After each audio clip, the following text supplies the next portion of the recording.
Halo guys, sebelum masuk ke cerita, Mimin mau mengingatkan kalau video ini Mimin buat untuk kalian yang belum nonton di channel ini. Jadi, mari kita lanjutkan videonya bersama-sama.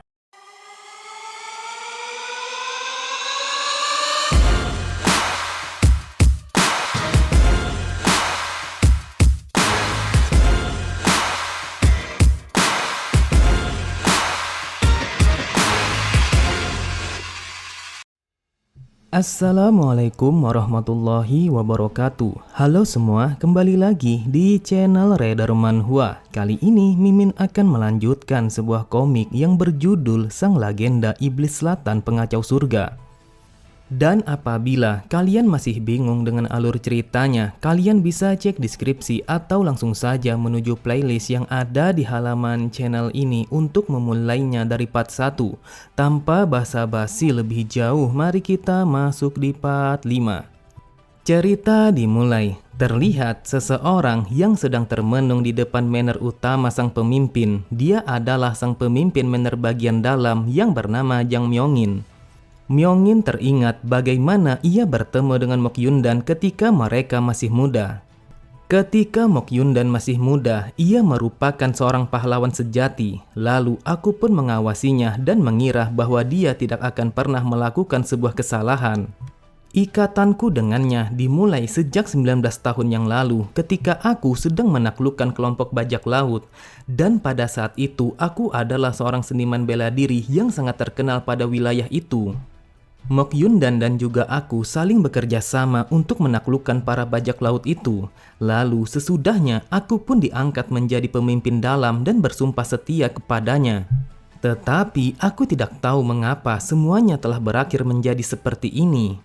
Myongin pun teringat dengan apa yang dikatakan oleh nyonya pertama. Ia mengatakan, "Apakah kau sudah percaya bahwa anak rendahan itu akan cocok untuk menjadi sang pemimpin selanjutnya? Hal ini adalah untuk masa depan keluarga Pedang Mok, jadi kau harus mengosongkan tempat itu hingga sang dukun melakukan prakteknya untuk menemukan paduan rahasia dan juga segel sang pemimpin."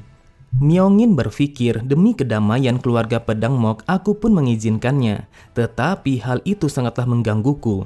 Aku yakin bahwa dukun itu adalah seorang penipu. Dia mungkin akan menggunakan berbagai macam cara untuk mengancam keselamatan sang pemimpin.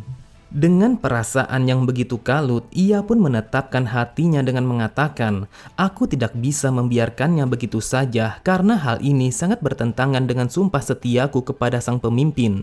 Seketika itu juga Myongin langsung pergi menuju ke tempat sang pemimpin untuk memeriksa dan memastikan apa yang akan dilakukan oleh dukun itu. Cerita berpindah. Terlihat dukun itu begitu terkejut, matanya terbelalak ketika melihat wujud asli dari sang iblis telah memberi hormat kepada Jeong. Myosin bergumam, itu bukanlah sekedar roh yang dipenuhi oleh dendam biasa, tetapi makhluk itu adalah roh jahat yang memiliki tingkatan yang tinggi. Melihat ekspresi sang dukun yang sangat ketakutan, Jeong pun memerintahkan kepada Demonic Monk untuk membunuh dukun itu.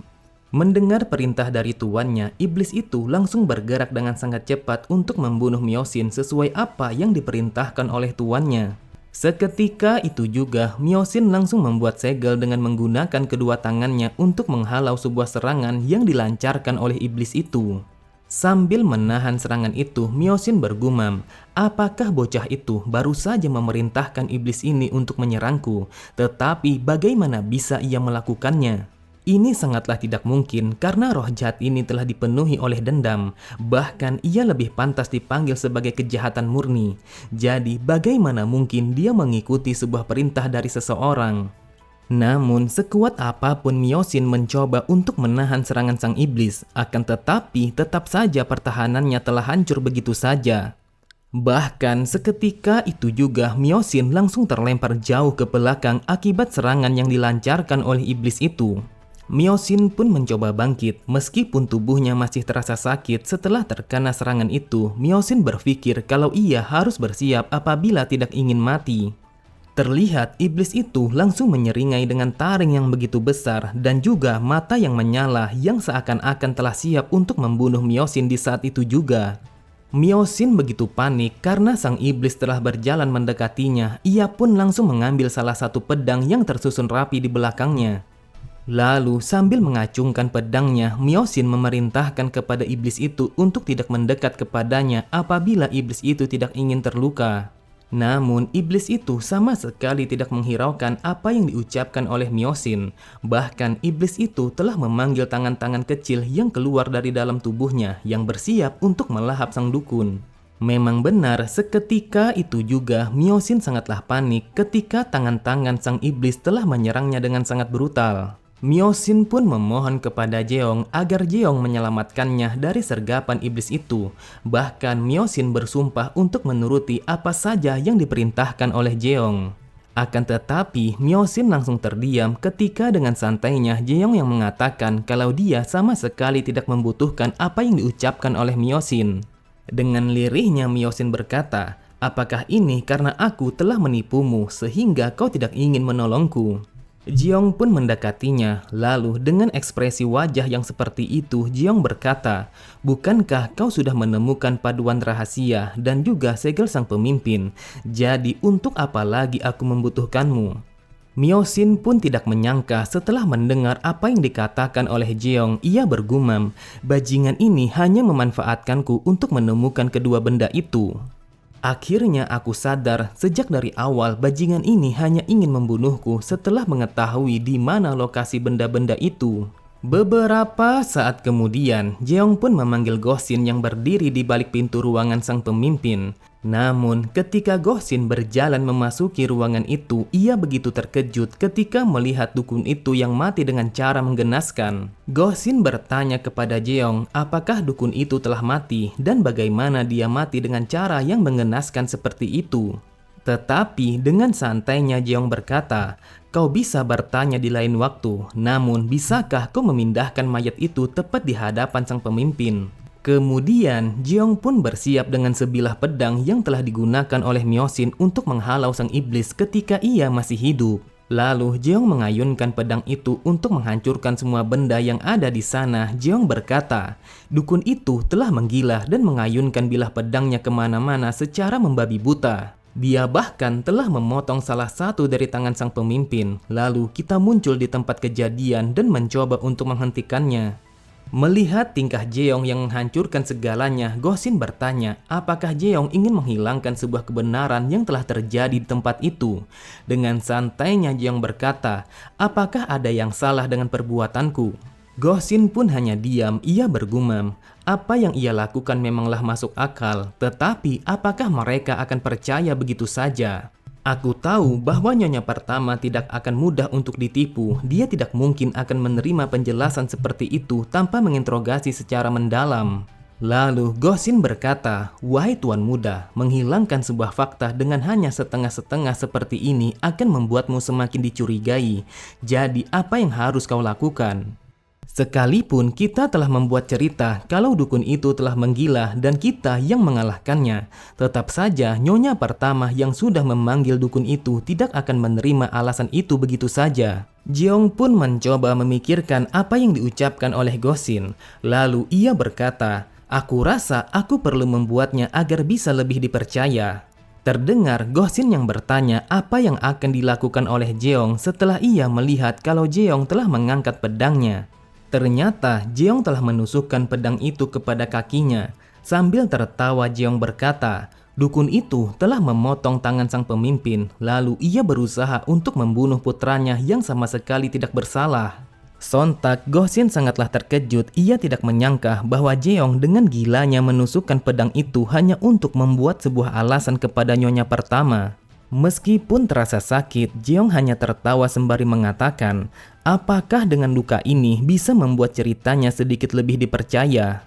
Gosin sama sekali tidak bisa mengatakan sepatah kata pun, tetapi Gosin berkata di dalam hatinya, tekadnya sangatlah mengerikan. Meskipun hal ini hanya untuk menutupi kebenarannya, dia rela menusuk kakinya dengan pedang itu. Meski hanya sesaat, dia telah menjadi orang yang sangat menakutkan. Saat mendengar Gosin yang mengatakan kalau ia akan mengobati luka kakinya, Jeong pun berkata, kau tidak perlu melakukannya karena akan lebih meyakinkan kalau wajahku terlihat pucat. Mendengar perkataan Jeong, Gosin kembali bergumam. Sejak dari awal sebuah kata menakutkan tidak ada artinya. Dia adalah orang yang sangat mengerikan, dan aku tidak boleh untuk membuatnya menjadi musuhku. Namun tiba-tiba saja pintu ruangan sang pemimpin telah terbuka dengan sangat lebar setelah seseorang yang datang memasuki tempat itu. Terlihat Gosin begitu terkejut ketika mengetahui bahwa orang itu adalah Myongin, sang pemimpin dalam. Tetapi matanya langsung terbelalak ketika melihat ruangan sang pemimpin telah hancur berantakan dan juga darah-darah yang berserakan di mana-mana. Bahkan Myongin semakin marah setelah melihat dukun itu yang berada di dekat sang pemimpin yang terbaring di atas tempat tidurnya. Sambil berteriak, Myongin berkata, "Dasar bajingan, apa yang sudah kalian lakukan kepada sang pemimpin?" Mendengar itu, Gosin dan juga Jeong serentak mengatakan kalau dia telah salah paham karena bukan merekalah yang telah melakukannya. Lalu dengan wajah yang pucat dan juga nada yang lirih, Jeong meminta kepada Myongin untuk memeriksa kondisi sang pemimpin. Namun setelah mengatakan itu, Jeong langsung tersungkur ke atas lantai karena dia telah banyak kehabisan darah setelah kakinya yang terluka. Myongin kembali berteriak. Ia bertanya kepada Gosin apa yang terjadi di tempat ini dan mengapa tuan muda ketiga juga ada di tempat ini. Gosin pun tidak langsung menjawabnya, namun ia menatap kepada Jeong yang tersungkur di belakangnya, dan di sana ia melihat kalau Jeong telah tersenyum kepadanya. Dengan kesalnya Gosin bergumam, "Dia tersenyum kepadaku. Dasar berengsek, apakah bajingan ini telah berakting untuk meyakinkan sang pemimpin dalam?" Beberapa saat kemudian, Jeong pun dilarikan ke tempat aula pengobatan untuk merawat luka tusukan yang ada di kakinya. Jeong pun menikmati masa penyembuhannya sembari bergumam, "Ruangan ini telah dipenuhi oleh aroma obat-obatan dan ini membuatku merasa sedikit lebih baik." Jeong pun teringat dengan apa yang dikatakan oleh sang pemimpin, sebuah tempat untuk menyembunyikan paduan rahasia dan juga segelnya. "Aku sangat beruntung sebab aku telah berakhir di tempat di mana sang pemimpin menyimpan kedua benda itu. Tetapi aku akan mencarinya di malam hari karena di saat ini ada begitu banyak orang-orang yang masih berkeliaran." Kemudian terlihat Gosin yang datang menemuinya. Gosin pun mengatakan kalau dia telah menemukan apa yang diminta oleh Jeong. Lalu Gosin pun mengambil benda itu yang ia sembunyikan di balik perbantangannya. Sambil menyerahkan dua buah buku, Gosin berkata, "Wahai tuan muda, ini adalah buku yang dimiliki oleh dukun itu sesuai yang Anda minta. Sebenarnya aku hampir gagal untuk mengambil kedua buku ini sebelum semuanya habis terbakar. Ketika aku berjalan untuk mengambil buku-buku ini, aku melihat bahwa mereka telah membakar semua benda yang dibawa oleh dukun itu. Aku yakin kalau mereka telah berusaha untuk membuang semua bukti yang ada kalau mereka telah menggunakan seorang dukun untuk mengobati sang pemimpin." Sambil memperhatikan buku itu, Jeong bergumam, "Ini sangatlah mengecewakan. Yang tersisa hanyalah rangkuman buku asli dari aliran Yin dan Yang dan juga pertama kalinya terjadinya anomali." Kemudian Jeong berkata, "Meskipun hanya kedua ini yang bisa kau dapatkan, tetapi kau telah bekerja dengan sangat bagus dan aku memujimu." Gosin berkata, "Wahai tuan muda, bolehkah aku bertanya? Jujur saja aku sangat penasaran untuk apa kau membacanya." Namun Gosin begitu heran ketika Jeong yang menunjuk ke arah jendela. Ia bertanya apa yang dilihat oleh Gosin di luar sana. Gosin pun menjawabnya kalau dia sama sekali tidak melihat apapun di luar sana, meskipun sebenarnya iblis itu telah nampak di balik jendela itu. Jeong berkata, "Itulah sebabnya aku ingin mencari tahu tentang sesuatu yang tidak bisa kau lihat itu di luar sana." Namun tiba-tiba saja mereka begitu heran ketika terdengar sebuah keributan yang terjadi di luar ruangan mereka. Dan Jeong melihat bahwa ada dua buah bayangan yang memaksa untuk masuk ke dalam ruangannya meskipun para perawat telah mencoba untuk menghalau mereka. Ternyata orang yang memaksa masuk itu adalah sang nyonya pertama. Ia pun langsung berjalan menghampiri Jeong yang masih bersantai di atas tempat tidurnya. Dengan tatapan mata yang sinis, Syok berkata, "Mari kita berbicara sekarang juga karena ada sesuatu yang ingin aku bicarakan kepadamu." Mendengar itu, dengan santai, Jeong hanya membalas tatapan mata nyonya pertama dengan tatapan yang begitu dingin. Oke semua, cukup sampai di sini dulu pembahasan alur cerita kita. Sampai jumpa di video selanjutnya. Wassalamualaikum warahmatullahi wabarakatuh.